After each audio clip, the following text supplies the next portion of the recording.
各位弟兄姐妹，大家平安。我们要从今天开始来进入诗篇第3卷和第4卷的共读。那我们总共会有34天的时间来读诗篇当中的第3卷和第4卷。而诗篇这一卷书呢，我们来做一个简单的复习。诗篇有150卷，那其中呢，大卫的诗篇就占了73篇哦。好，那这个用粉红色标起来是大卫的诗。好，那但是在第3卷当中到第4卷当中，好，只有86、101、103，好，是大卫的诗篇。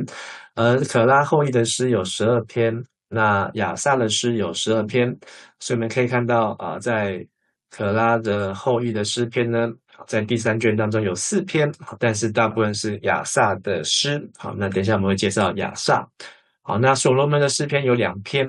好，那分别是在第2卷的最后一篇72篇，还有127篇，还有以探的诗篇在89篇，摩西的诗篇在90篇。好，那没有主名的诗篇呢，有49篇哦。那诗篇有分为5卷。好，那1到41是第一卷，42到72是第3卷，73到89是第3卷，第4卷是从90到106。107到最后150是第5卷。好，那这5卷的诗篇呢，可以对照的是摩西的5经。好，所以创出利民生。好，那可以做对照。111篇是圣经当中最短的一章总共只有2节。那119篇是圣经当中最长的一章，总共有176节。好，那诗篇118篇是圣经当中最中间的一章好，所以最短、最长跟最中间。很特别。好，那大卫的诗篇呢？好在这当中会看到几首。好，讲到大卫做王前的诗篇，好，还有做王之后的诗篇有17篇，犯罪忏悔的诗篇，好，这个我们要记下来，就是32篇和51篇。还有在逃避押沙龙的时期，好，那分别在诗篇的第1卷还有第2卷当中很多有25篇。还有大卫年老晚期的诗篇，好，有5篇。那有人为大卫的家所写的诗篇也有6篇哦。好，那这是一个参考。好，那其中再来就是利未好的后裔，有格顺、哥辖和米拉利。好，那还有那个可拉。好，在民数记当中呢，好，可拉和大丹这个背叛摩西被这个土地张开口吞吃下去。好，但是还有一些可拉的后裔呢，依然留着。好，而且他们持续直到大卫的时期好，也成为这个利未当中很重要的服侍者。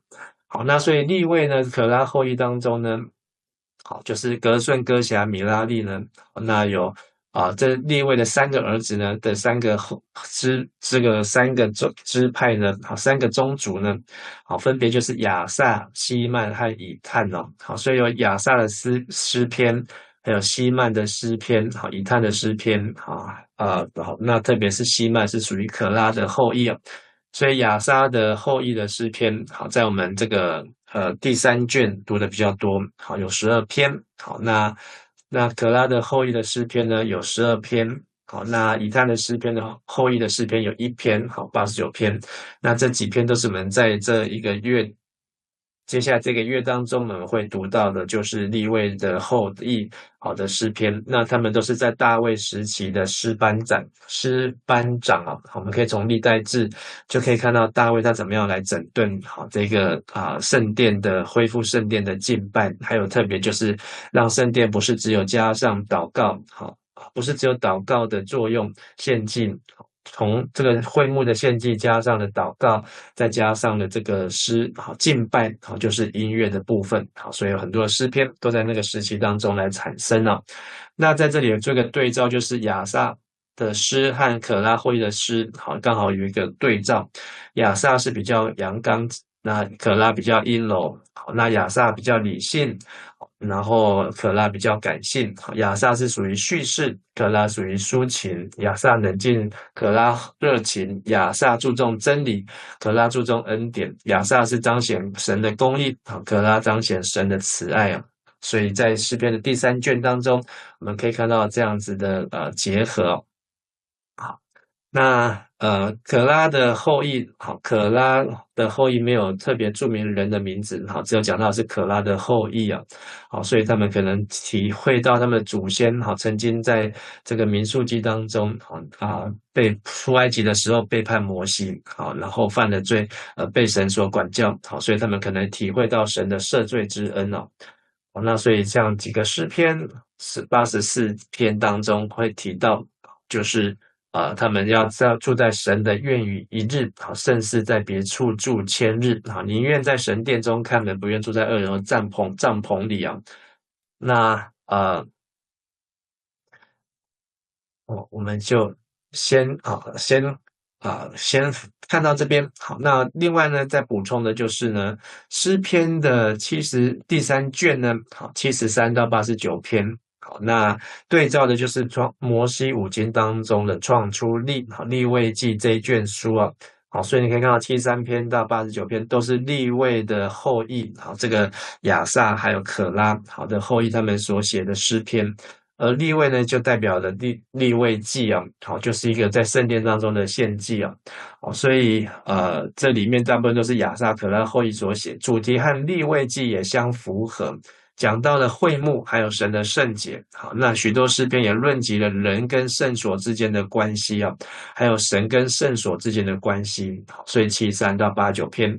诗篇的第3卷的要旨许多提到圣殿和神的王位，因为神是全能的，我们可以求神拯救我们；因为神是圣洁的，所以我们要赞美神；因为神的慈爱和荣耀配得我们敬拜和尊荣。那每首诗篇呢，最后每一卷的诗篇的最后都有一个荣耀颂，所以第3卷的最后结束呢，也是用耶和华是应当称颂的，直到永远，阿门阿门的称颂跟双重阿门做结束啊。好，所以第一卷的最后一篇，好41篇的13节，第二卷的72篇19节相似。好，那第3卷从73到83篇提到人跟圣所关系，84到89篇讲到神跟圣所之间的关系，都跟和利未记讲到神的圣洁还有圣所有相关呢。所以第3卷的中心思想就是讲到神是圣洁的，神要他的选民也要圣洁，所以我们看见神的圣洁在显明如何显明在管教自己的子民上面，并且神的圣洁也如何显明在审判世人的败坏当中。所以在第3卷的诗提到，当犹太被掳到外邦的时候，诗人会呼求神拯救，也预言有一天以色列民要复兴，因为神向他的子民是信实守约。读完第3卷，可以让我们跟的是神是圣洁的神，以及人的软弱败坏污秽不堪，但神的慈爱信实绝不丢弃向神倾吐苦情的人。所以我们要亲近神，敬拜神，侍奉神。好，那所以利未记还有诗篇的第3卷，好，提醒我们几件：神是圣洁的神，神是与人同在的神，神是信实守约的神哦。好，所以当我们在读第3卷的时候，我们可以跟利未记来结合对照来看。好，我们今天要看的是第73篇哦。好，那我们一起来听今天这一段的经节啊。诗篇第3卷73篇到89篇。诗篇第73篇阿萨的诗，上帝实在好款待以色列，好款待遐个心清气的人。虽然安尼，我的脚险险踏出去，我的脚险险出落去，因为我有看到歹人甲骄傲的人兴旺，我就嫉妒不平，因为因一生拢毋捌艰苦，因的身躯臃肿好看。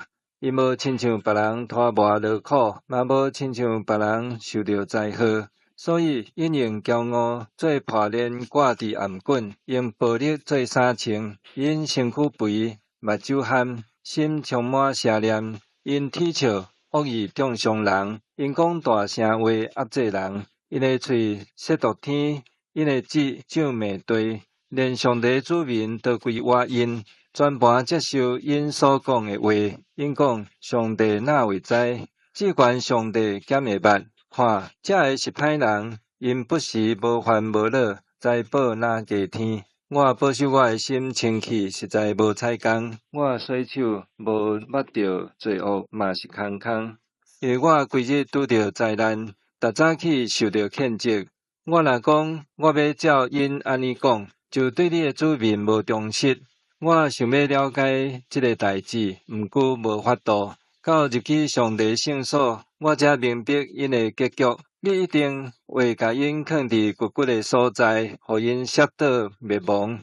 因互恐怖吞灭，10000年久就灭亡。亲像人困醒就知因看的梦是幻想。主啊，你一个起来，歹人就消失。我的心酸痛，我的心情苦痛，我愚妄无知，伫你的面前亲像精星。总是我不时甲你做伙，你牵我的正手，用你的教示引带我，才让我得到尊荣。伫天顶以外，我有甚物人？伫地上你以外，我无所依赖。我的肉体，我的心神为衰弱。毋过上帝永远是我心灵的快乐甲产业。离开你远远的人一定灭亡。放杀你、背叛你的人，你拢会甲因消灭。对我来讲，亲近上帝上好。我用至悬的上主做避难所，互我通宣扬你一切的作为。我们看到今天的第73篇，好，是亚萨的诗，那第3卷的开始。那这一卷书呢，有一个小标，好，这一首诗篇的小标就是讲到神的公正，上帝的公义。亚萨这个利未的后裔，好，那他写的这首诗，那这首诗的背景呢，我们可以追溯到列王记下的第19章。啊，列王记下第19章什么呢？好，就是大概在主前的710年。就是西西家王在位的时期，好，西西家王曾经被亚述王所包围啊。那在被包围的时候呢，好，西西家他被亚述王跟亚述王的将军所嘲讽嘲笑，但是呢，透过先知以赛亚，上帝把他的话传达给这个西西家，好，让他坚定。好，因为上帝透过西西家的先知以赛亚的话，让西西家王知道，好，这一些残忍暴怒的人呢，好，也向神发烈怒，上帝要把这些上帝的愤怒浇灌在他们身上，所以神也给这个透过以赛亚给西西家王给预兆，你们今年要吃野生，明年要吃自长，后年你们就要耕种收成，你们犹大家所逃脱剩余的，仍要往下扎根，向上结果。所以上帝给西西家王在这个最危险的时候有一个盼望，所以我们可以用这个西拿基利就是亚述的将军来攻打这个西西家王南国犹大的这个背景呢，来看待这首诗篇的写作的背景。好，那73篇讲到第一节，神实在恩待以色列那些清心的人。好，那这是这一卷书的一个中心主题，就是哪一些清心的人呢？就是心里面不会愤愤不平。好，那这一卷书呢，在提到这首诗篇，在提到为什么坏人好人没有好报，而坏人没有坏报呢？但是呢，在这一卷书的标题呢，好，他写出了一个实在就是确实就是阿们的意思啊。上帝呢，好，真的是恩待那些心中清心清洁的人。但是至于我就是写亚萨的诗篇，好，作者，好，我的脚几乎失散，我的步伐险些走偏。为什么呢？他的心没有办法清静下来呢？因为他嫉妒狂傲的人，看见恶人享平安。这个嫉妒呢，好，指的是嫉妒而生气，好，就是激发起的怒气。为什么这些恶人，好，他们仍然恶没有恶报，还享受平安？好，他真的是看不下去。正像这个在南国要变灭的时候，那个由先知哈巴谷所写的诗一样，这些恶人继续第4节，他们的力气强壮，死的时候也没有疼痛，就这样就结束了，人生好像也没有被管教，也没有被修理。他们甚至不像那些别人受苦，恶人也没有向别人遭灾难，所以骄傲如链子戴在他们的项上，就是在他们脖子上面，他们就是看起来就是很骄傲，然后很残暴像衣裳覆盖在他们的身上。他们的眼睛因为体胖而突出，表示他们吃得很好，睡得很饱眼睛都肿起来。他们内心放任不惊，就是他们心里面想什么就能够达成什么，所以他们终日所思所想都是邪恶。第8节，他们讥笑人，凭恶意说欺压人的话，说话自高，他们的口亵渎上帝、上天，他们的舌毁谤全地。好，当我们在读这一段诗篇的时候，这一首诗篇把他心中还有他生活中的这遇到的情境呢，好都写了出来。好，记得诗篇是用唱的，这也可以引起我们的共鸣，就是特别当我们遇到生活当中好遇到不平的事情，好遇到我们的这个现实社会当中、国家环境当中，好这个强大的欺负小的，强的欺负弱的，富人欺压穷人，这些不公不义的事情，好的时候，我们好像就会像这个诗人一样来，心中嫉妒狂傲的人，心中不平啊，甚至呢，第10节说，所以他的百姓归到这里，享受满杯的水。好，前面都是他们，就是指这些恶人。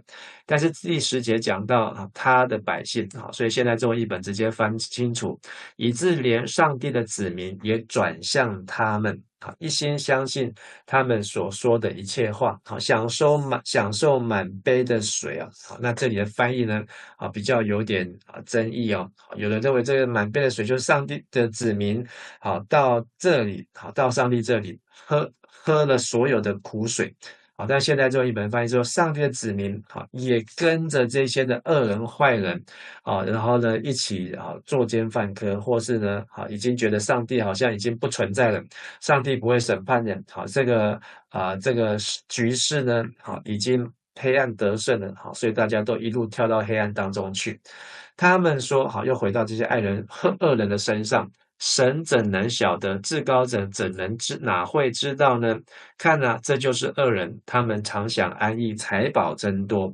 我实在突然洁净了我的心，突然洗手，表明我的无辜啊！好，因为前面都是指我就是好像他身为的人，身边周围的人，一个一个的，都是对上帝失去了信心，不再对上帝有指望，不再对上帝有期待，觉得恶人的权势得胜，是恶人当道，这是恶人的时代，所以呢，就大家就是一样，就是人心险恶，都跟着同流合污去了。甚至不仅是这样，那还有对这个诗人来讲，第14节，因为我终日遭灾难，每日早晨受惩治啊。就是不仅是恶人没有被惩罚，连这个相信上帝、依靠上帝、等候上帝的义人呢，这个整天都在受苦，每天早晨都感觉被上帝刑罚。什么是早晨被上帝刑罚？就是他起床的时候，这个心里面就是这个罪孽或是这个罪恶苦酒满杯，没有办法清新的来到上帝面前。好，15节，我若说我要这样讲，就是愧对这世代的众儿女。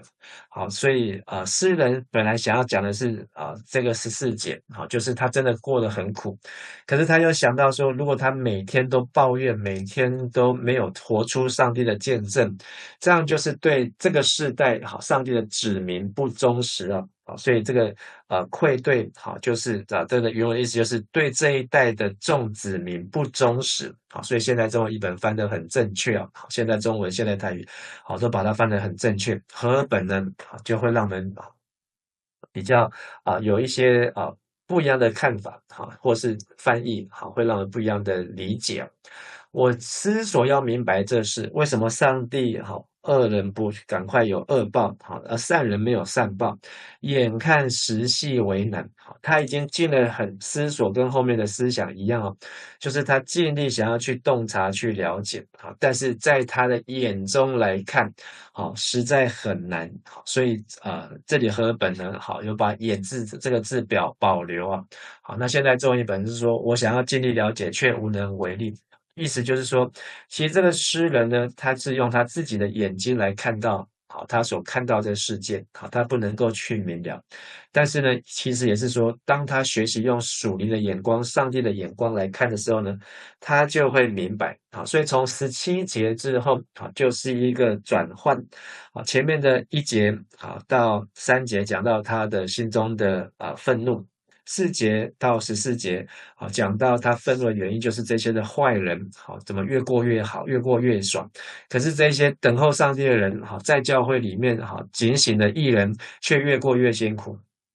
好，但是呢，他知道这个事情不能够这样子下去，所以15节开始就是他一个转化的过程。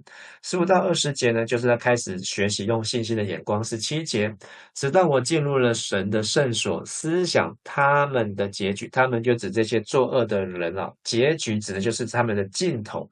好，就是他们人生不是只有埋在坟墓里面就是结局，因为这些恶人，他也看到很多的恶人，好，就是晚年过得很好，甚至就是安然入土为安，好，也没有发生什么事情，好，但是他现在想到结局是从永远来看的结局，好，所以他想到这件事情，他明白一个真理。18节，你实在把他们安放在华地，使他们跌倒灭亡。所以这个诗人明白一件事情，原来上帝让他们一生过得很平顺，其实就是一个最大的网络。他们没有吃过苦，他们没有受过伤，他们没有被管教过，没有被鞭打过，没有被责骂过啊。但是呢，其实不是上帝很爱他们，而是上帝已经放弃他们，让他们过得很平顺。但是最后就好像在溜冰一样，这个爬得越高就摔得越重，好，走得越顺利，好，当他摔下去的时候，那个力道就越大。19节，他们转眼之间成了何等荒凉，他们被惊恐灭尽了。所以他们都没有做准备，都没有去吃过苦，他们人生都没有好好的静下来反省过，所以就在那转眼之间，就是好像滑倒，那个一滑倒就是转眼之间摔了一大跤。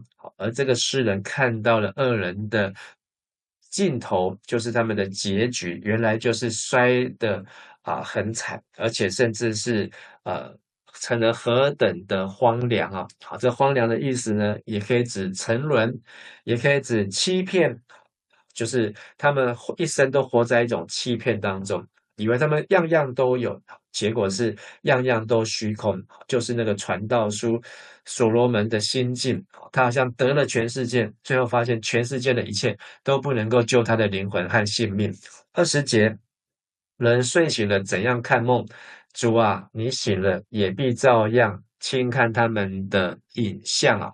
好，所以这些人呢，在上帝的眼中呢，就像是过往的云烟，如同浮云一般，好，转眼成空。好，最后一段21节，倒数第二段了。因此我心里苦恼，肺腑被刺，我这样的愚昧无知，在你面前如同牲畜啊，畜生。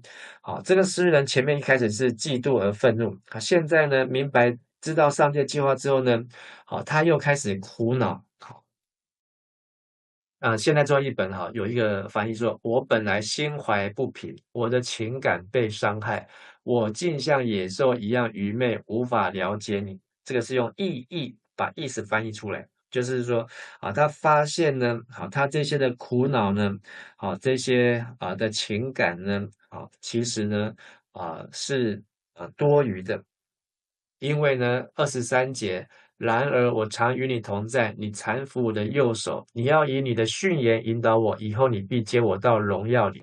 好，所以这个诗人在进入了圣所17节，就是一个关键了。他进入了神的圣所，进入到神的圣殿，就是与神面对面，不是只有做礼拜，他是与神亲近。好，让他明白上帝给他的启示亮光，还有那个 Rhema 智慧的言语之后呢，他明白上帝的计划。上帝不是恶人没有恶报，而是在恶人会在尽头的时候、结局的时候会摔一大跤，甚至是转眼之间成为荒凉、欺骗、沉沦。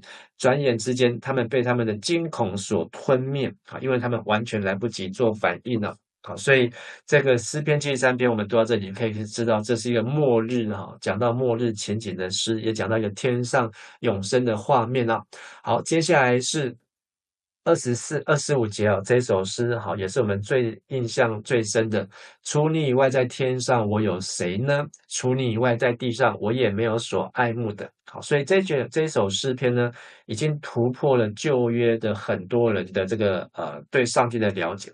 以为旧约在希伯来人的观念当中，以为人是下到阴间，但是这首诗呢，已经把人的盼望放到天上，所以24节说：“以后你必接我到荣耀里。”这个荣耀除了指尊荣之外，也可以引申成为天堂或是天上更美的地方，就是指永生。而谁呢？除你以外，谁能把我带到天上？在天上我有谁？谁能够从天上来到地上拯救我这个愤恨不安的心灵呢？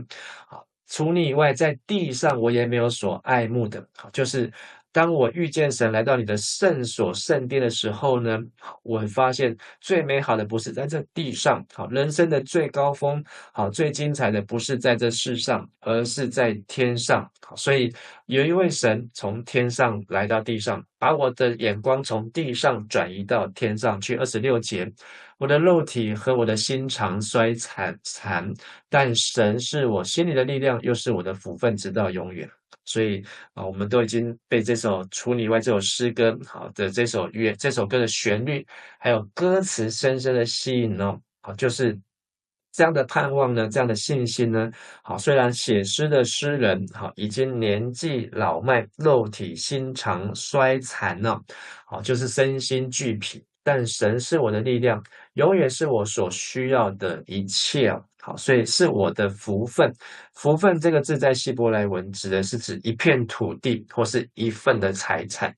好，所以其实我还是比较喜欢这个福分，就是现在做一本没有福分这个字了，是我需要的一切。好，但是呢，好，就是在天上，上帝为我们预备了一片的土地，好，在天上为我们预备了一份的财产。好，那就好像耶稣他所说的，他需要为我们预备地方一样，好，天上的家。好，最后2节27、28，看啊，远离你的必要死亡，凡离弃你行营的，你都灭绝了。好，所以这个诗人是用信心的眼光，好，回到他现在的生活当中。一开始他怎么说呢？好，我的脚几乎失散，我的步伐险些走偏。嫉妒狂傲的人看见恶人想平安，可是到诗篇要结束的时候，好，跟大卫很多诗篇一样，好，最后呢，他都会把他的心境拉回到上帝面前。好，所以他宣告，凭信心宣告，只要是对神不忠的，神都要消灭。但我亲近神是与我有益，我主耶和华为我的避难所，好叫我述说你一切的作为。所以这个诗人他知道现在他在地上要如何生活了，他找到了一个动力了，他不需要再去为这些恶人而心怀不平，因为他已经明白神的计划，他把所有的这些事情都交托神，而神会在末日，会在这个结局，就是在这个尽头，在这周末呢，神会有他的审判和作为。所以诗篇的73篇的一开头，对不起，诗篇第3卷的一开头73篇就给我们一个很大的盼望啊！这个很大的盼望就是我们在圣殿的敬拜，不是要带着心怀不平来敬拜。我们来到上帝的家中，我们不需要跟上帝抱怨，好像约伯，好像像这些一直要跟上帝发牢骚的人一样，而是我们从前风闻有你，来到圣殿就亲眼见你。好，我们知道上帝会解决我们一切的问题，只是善有善报，恶有恶报，不是不报，只是时候未到。愿上帝透过诗篇73篇，使我们能够常常的思想，能够常常的明白。我们一起来读今天的这个金句啊。好，25节。用和修本来读，除你以外，在天上我有谁呢？除你以外，在地上我也没有所爱慕的。我们一起来祷告，亲爱的阿爸父神，感谢你，让我们透过诗篇73篇把我们心里面所有的苦，把我们心里面所有的痛，还有我们心里面所有的不满，还有埋怨，通通都向主来倾诉。而感谢你，让我们有这样子的智慧，能够向诗人来学习，就是明白上帝你的审判都看在眼里。上帝你是信实公义的，但你也是慈爱的神，你不愿一人沉沦，你乃愿人人悔改。在耶稣基督第2次再来，周末来到以前，都是我们可以悔改的时刻求你再一次让我们能够得着智慧，而不要像愚昧人，天天向神来发牢骚，向主来发怨言，而是要成为智慧人，因为明白上帝与我们同在，上帝用你的右手，用你的训言，要把我们接到你在天上的荣耀当中。